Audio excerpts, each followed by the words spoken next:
capítulo, eu tenho uma dúvida do tempo de uso do manual. Toda vez que a gente coloca valores de incentivo, a gente corre o risco de desatualizar em 6 meses. Porque caduca muito rápido. Então, como vai colocar todos, porque aí se for colocar na atenção básica, vai entrar o piso da atenção básica, o variável, o NASF, consultório na rua, ribeirinha. Eu estou colocando para a gente pensar, não tenho posição sobre isso. Mas o quanto correria o risco de, na publicação, ele já está caduco. Era essa ponderação que eu gostaria que a gente apreciasse. E a outra, a atenção básica e a atenção primária, eu acho que Nilo já colocou.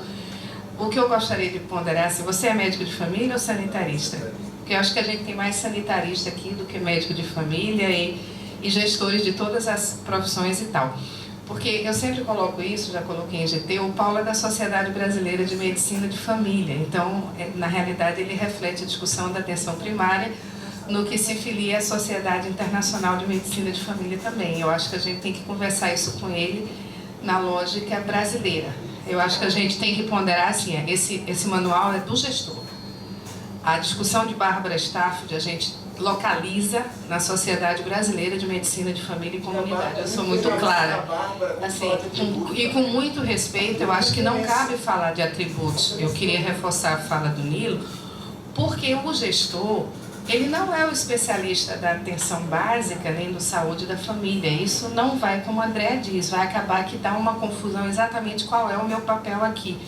O papel dele é coordenar uma equipe de trabalho, e dentro dessa equipe de trabalho ele tem alguém da atenção básica, porque quando não tem ninguém no município, tem um secretário e a coordenadora da atenção básica.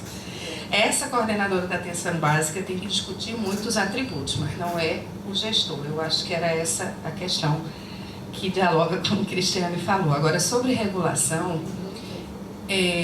talvez a gente pudesse pensar na divisão, porque ela está bem seguindo a Política Nacional de Regulação. E aí talvez a gente pudesse desconstruir um pouco disso, porque essa política, apesar da gente ter se esforçado tanto, eu fui uma das autoras dela. Eu trabalhei no DERAC um tempo lá atrás, eu fui coordenadora geral de regulação e avaliação, e eu fiz parte daquele grupo com Claunara, Afonso, que a gente construiu. Na realidade, ela não vingou. Então, não sei se a gente tem que colocar uma coisa que a gente não conseguiu fazer o operacional dela. Ela é conceitual. A gente conseguiu separar a regulação de acesso, regulação da atenção, regulação do sistema de saúde. Ponto. Mas daí a gente não conseguiu fazer mais nada. Eu dialogaria sobre isso especificamente com você. Tá? Eu vou concordar com todo mundo que falou antes assim um pouco. Eu fiquei bem preocupada com imaginar que a gente vai recolocar a discussão de que atenção tem algum outro lugar. Que a gente, assim, considerando que a proposta era que a gente instrumentalizasse, assim, eu parti do pressuposto de que não era para ser ipsis literis ministério, porque nem tudo a gente concorda com o ministério. E eu concordo com você, assim, essa promoção que é da doença crônica, estrito senso, neoplasia e cardiopatia, não me interessa muito. Sou uma crítica disso, já era lá, continuei sendo. Mas, assim, me preocupa muito essa gente. E eu te falei isso antes, na hora do almoço, né? Eu fiz uma escolha. Quando eu fui escrever o capítulo, tinha uma escolha, né? Determinados sociais, equidade, integralidade e um modo de operar no território intersetorial.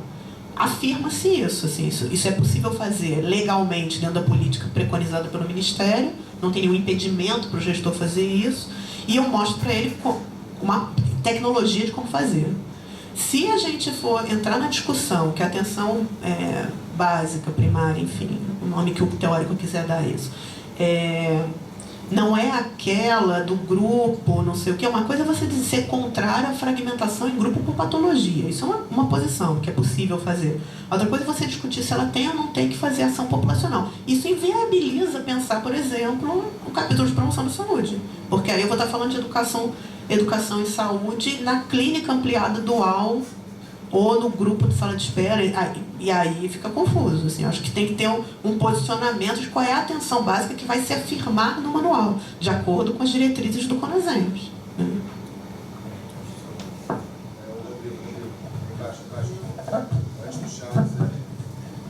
Não, assim, primeiro, só para a gente até gerar mesmo como encaminhamento, né, Rodrigo? A questão do que vocês falaram de não fragmentar a discussão, regulação com as demais áreas que foram debatidas, eu acho extremamente importante, mas de que maneira dentro do manual isso vai entrar? Então, assim, eu estou imaginando que, pelo que já está sendo conduzido, que isso vai entrar em formato de link. Assim, quem for discorrer na atenção básica, eu acho que em determinados momentos vai ter que linkar com a fala da regulação. Né? Sim, exatamente. Assim, porque um texto não vai caber no do outro, na verdade é essa. Então a gente, não é? Ponto pacífico, né? Todos, né? Perfeito. E aí, com relação à política nacional, não sei se você notou, mas eu tentei deixar isso claro, entendeu? Do não vingar da política nacional e de que forma seria essa abordagem. Eu acho que, eu penso que tem que ser uma abordagem reduzida, mas tem que existir porque é o que nós temos hoje. Mas, se possível, exatamente, se possível, já linkar com a nova proposta que está sendo encaminhada, ou se possível, de repente, até o formatar final desse manual já ter sido publicado, inclusive. Não é? Não seria isso? Tá ótimo.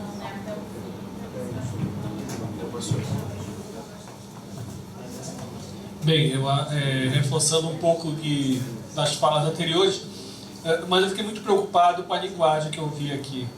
Eu ouvi matriciamento. Eu lembro que a primeira vez que eu ouvi, eu disse: que é isso? Matriciamento. Até hoje eu não compreendo direito, inclusive.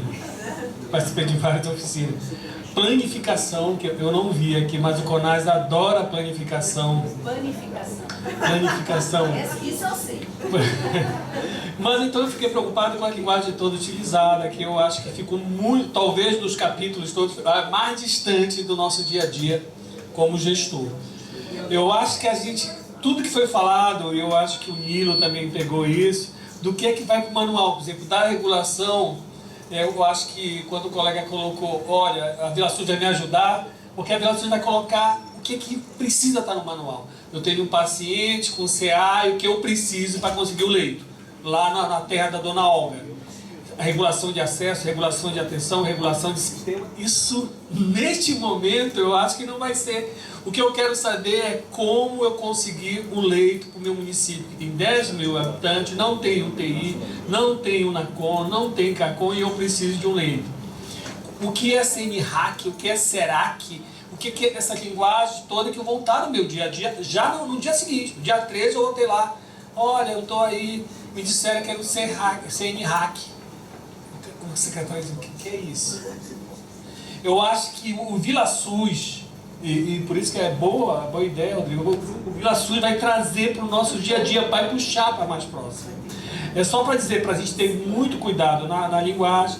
Eu acho que na atenção básica e no casamento das ações de promoção, eu acho que a gente teria que aproximar a atenção básica com rede. Por exemplo, eu estou no meu município trabalhando muito com o CAPES, com o matriciador. Não.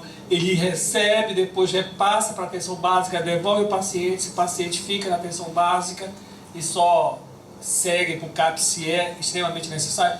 Eu acho que casar a atenção básica, para não dizer que ela faz apenas atendimento de básico, mas ela pode fazer alguns atendimentos de maior ampliação. Uma outra situação que eu acho que a gente poderia colocar no manual é dizer o seguinte: como é que a minha atenção básica pode ter resolução mínima?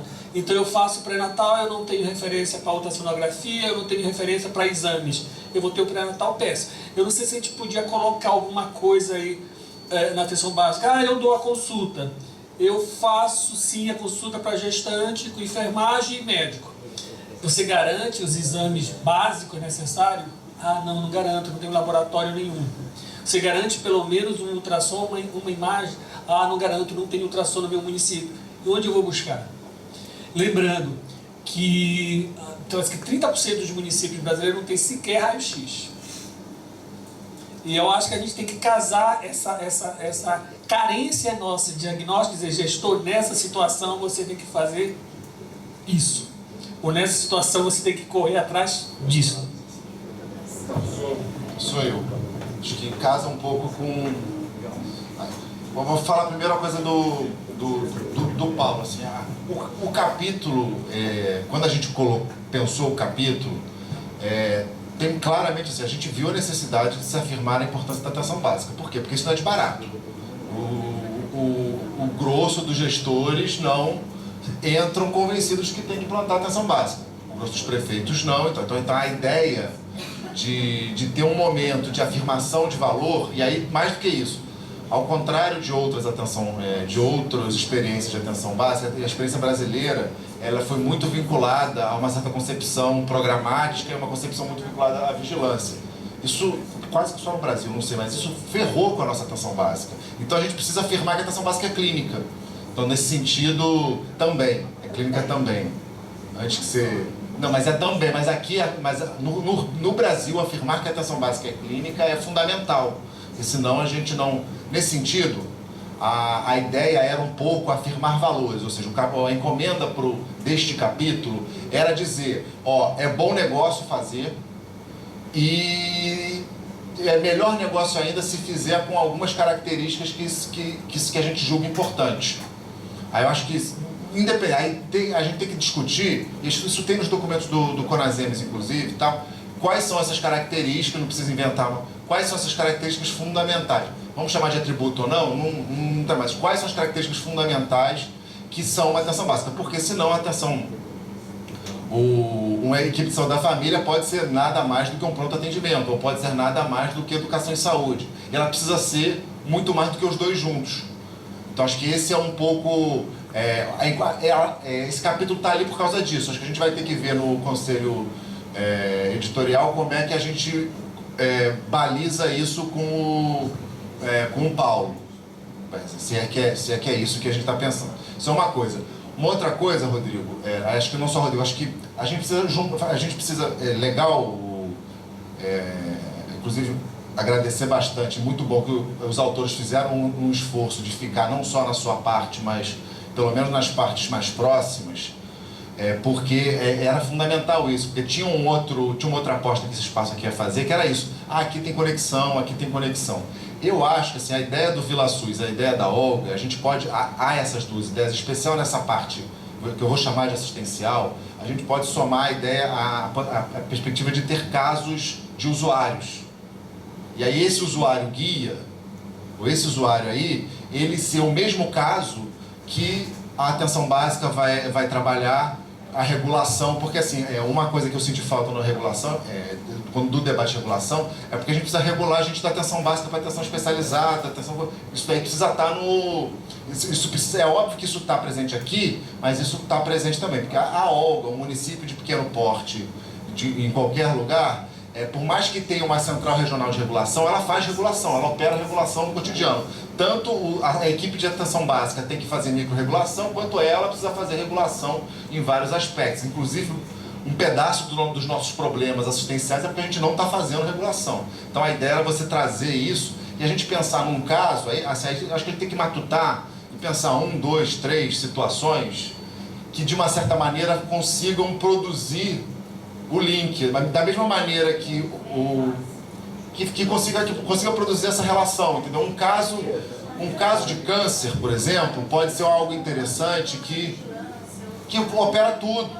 Ele pode operar todas as questões. Aí a ideia é a gente quebrar a cabeça e fazer um caso que vai ser o caso que vai fazer a Olga debater na CIR com o município polo, mas vai ser também o que vai fazer a Olga organizar a micro-regulação, que vai debater modelo, que eu acho que assim, a gente pensar e quebrar a cabeça, e um caso, 2, que junte tudo isso, que eu acho que isso aí traz pra gente pra concretude, e ajuda a gente a responder ou coisa. A ideia da Olga, acho que isso todo mundo pegou, que é isso assim, a ideia da gente produzir um sujeito, que é um pouco disso, pra gente não esquecer pra quem a gente está falando. Então tem a Olga lá, a gente está falando para esse sujeito, não é para qualquer sujeito, é para esse sujeito, que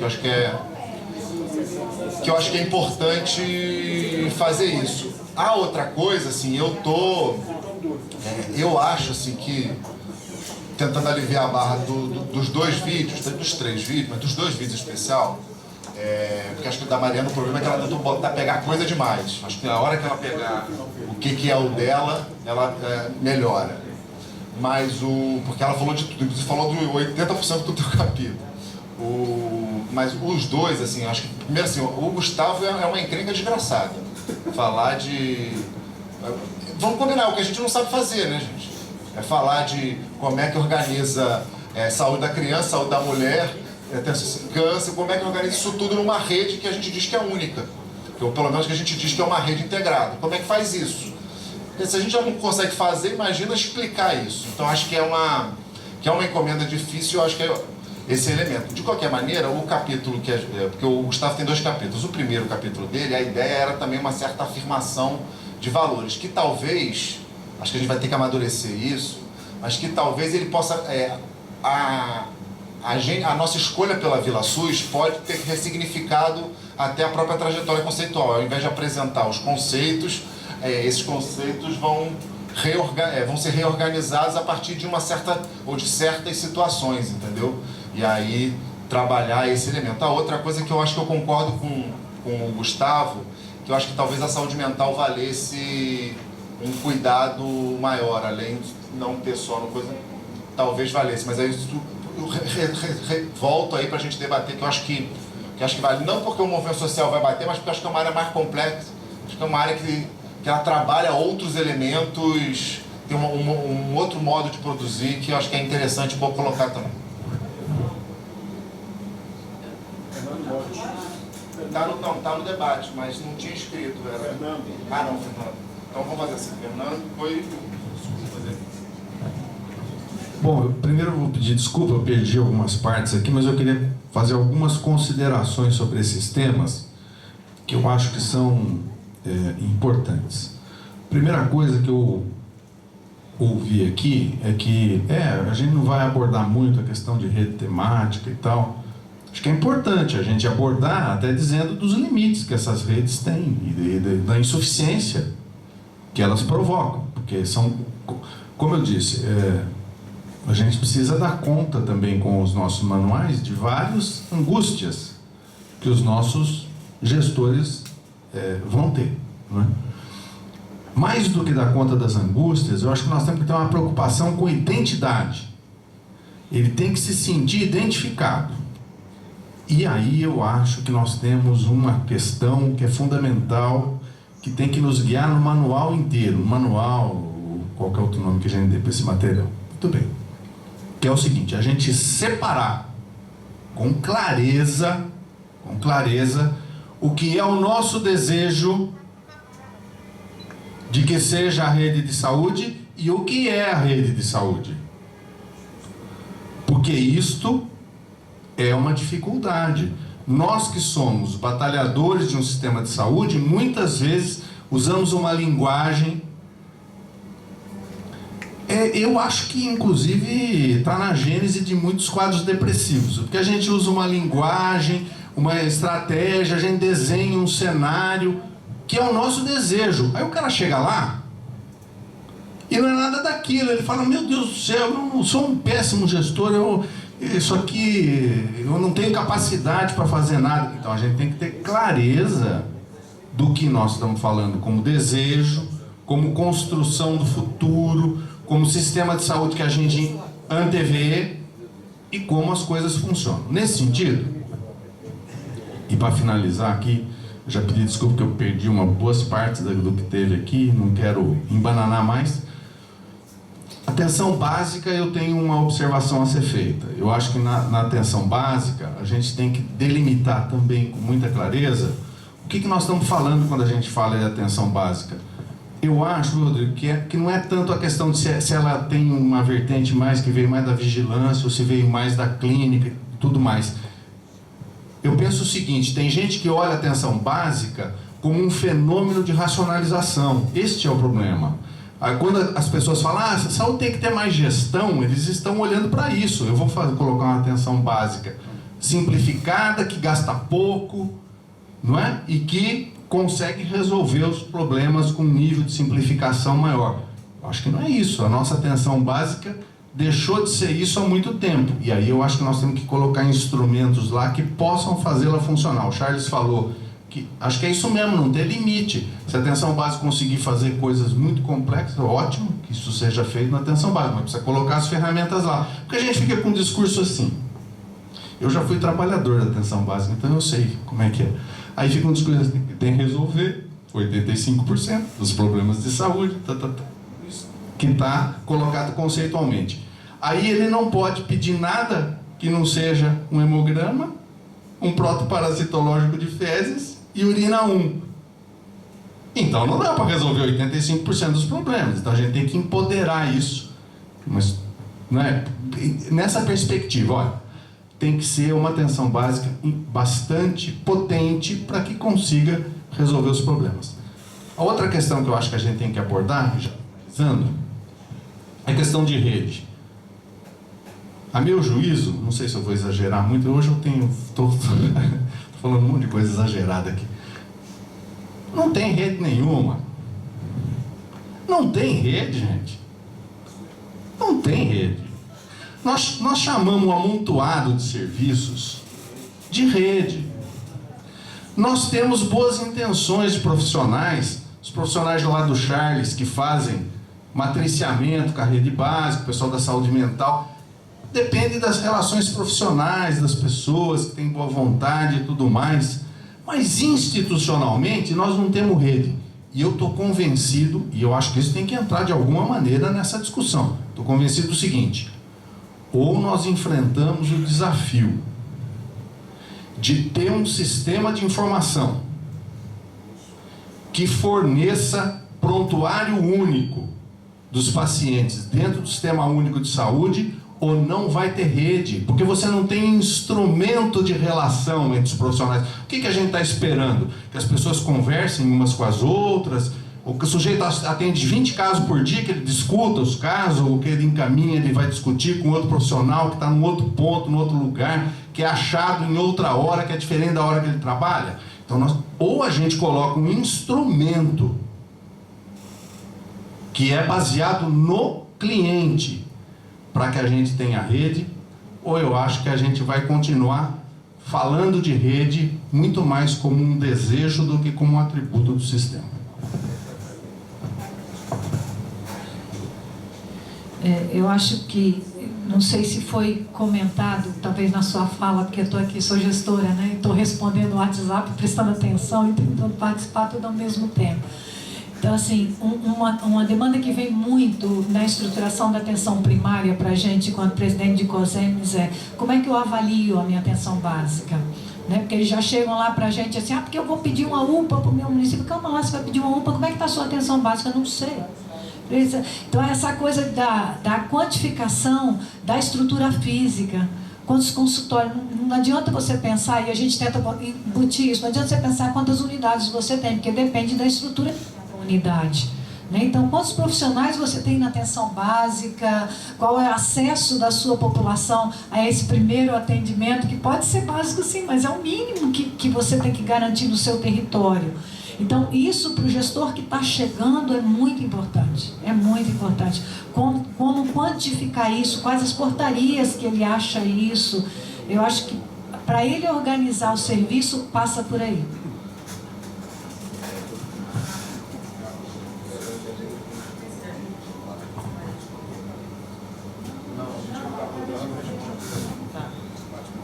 Eu queria fazer aqui, acho que eu cheguei já no meio de alguma discussão, mas eu estou ouvindo e eu queria pontuar duas coisas.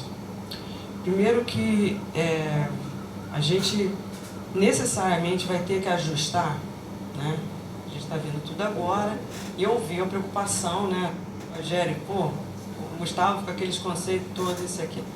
Então, alguns conceitos também a gente vai ter que assumir aqui. Por exemplo, a gente vai falar atenção básica, não vai falar atenção primária. Vai ter uma nota de rodapé em todos os lugares, leia-se, porque até por definição, a atenção básica é muito maior do que o conceito de atenção primária lá de alma-ata. Ainda fala que integralidade nasceu em alma-ata, que é outro equívoco.